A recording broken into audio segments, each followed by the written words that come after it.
Off you go. Hi, my name's Jen. As somebody who used to live on Vere Road in Sheffield, I'm doubly pleased and proud to have been invited and for your solidarity today. So I'm part of Disabled People Against Cuts, and what we are is a movement of disabled people who make decisions about disabled people's campaigns, things that affect us, off of our own back, and show solidarity together, not only in the one town that we live, but all around Britain. So from Glasgow down to Truro, we've got DPAC groups dotted around. And Sheffield was the first one outside of London. Sheffield DPAC's been on the go, going on for 8 years now. So this last few months, probably in the end of the summer last year, we started this new campaign, which hopefully if you're able to see the banner, we'll lift it up in a minute. The campaign is called #OnTheRecord, and this is about recording of PIP assessments, okay? Now this is a real grassroots campaign. It's not been started by any political party, trade union group, nobody other than those of us disabled people, and the message here very much is, you know, this is for disabled people, by disabled people. This is where this campaign has come from. The voice that you hear is our collective voice. Claimants are permitted to record PIP assessments. Some of you may or may not know that. However, most assessment centres that do the PIP assessment in particular don't provide the recording equipment.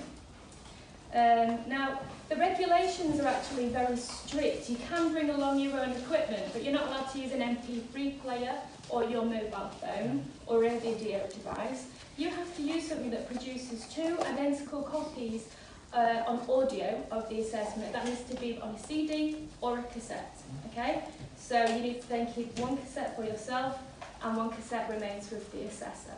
Now, as you can imagine, most people have not got lying around their home or a family member or even up in their attic equipment that will record 2 identical cassette tapes.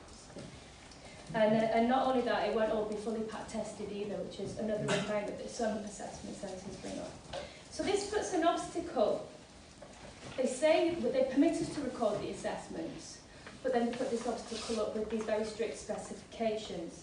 I mean, it would be very easy, wouldn't it, to record something on your mobile phone, copy it over, send it on a USB or via a zipped file, whatever. So, with 74% of PIP and ESA tribunals being overturned at tribunal stage, respectively, that's each, not together, it's clear that there is something very, very wrong happening in the assessment centres around Britain.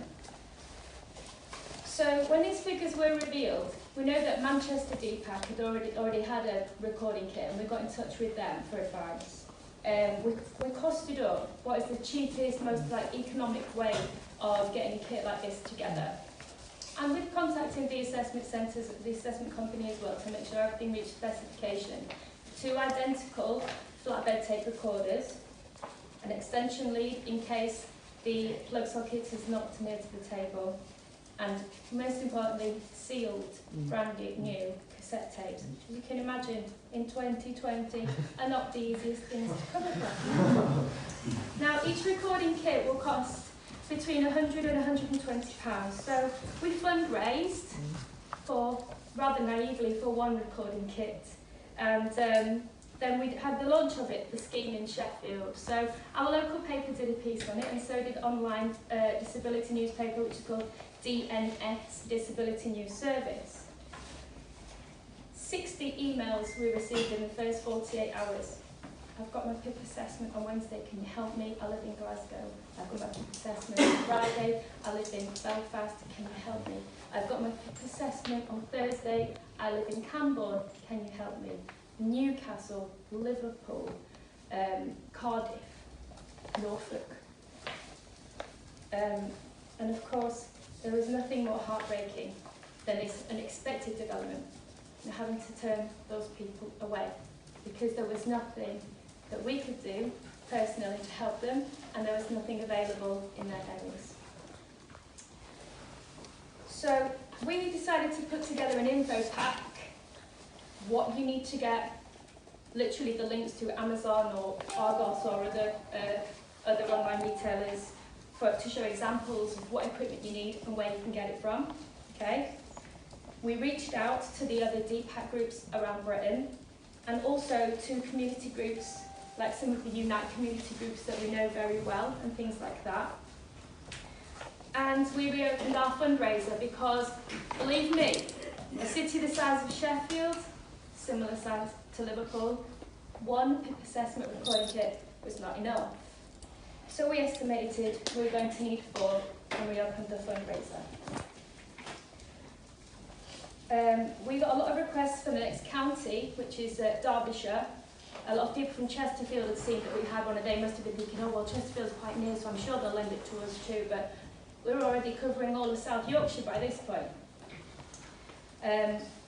After a comrade tragically passed away, waiting for the result of his PIP tribunal in Derbyshire, as a show of solidarity, we donated a full and complete kit to Derbyshire Unemployed Workers Centre. Obviously that doesn't take away anything of what's happened, but hopefully it helps to prevent someone else being in the same situation as him and his family. So we were starting to get a bit of momentum on Twitter and Facebook and this sort of thing. And that's when Liverpool Walton CLP reached out and Dan Carden's office. We had a few emails and even phone calls and talking through exactly what's needed. And we are especially honoured to be invited to come and speak to you in person. Your solidarity in getting